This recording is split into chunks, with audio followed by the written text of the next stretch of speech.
Guys, welcome back to my YouTube channel. सबैलाई नमस्कार। सन्चै आरामै हुनुहुन्छ होला, म पनि आरामै छु। आज हामी राजविराज नगरपालिकाको सप्तरीको नयाँ बस पार्कमा हामीहरू आएको छौँ घुम्नलाई।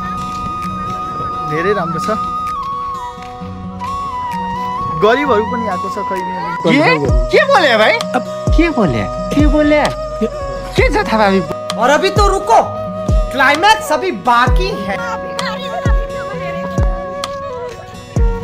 म चाहिँ उनीहरूको अध्यक्ष, यति बुझ्नु, उनीहरू गरिब हो भिखारी हो भने उनीहरूको अध्यक्ष हो। आई होप तपाईँहरूले बुझ्नुभयो।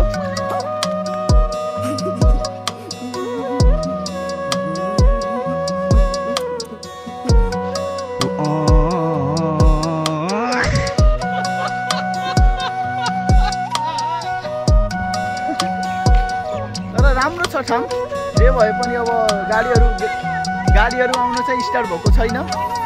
गाडीहरू चाहिँ बिस्तारै सायद अब आउँछ होला। अहिले चाहिँ गाडीहरू स्टार्ट भएको छैन। राम्रो छ ठाउँ, हेरिहाल्नु।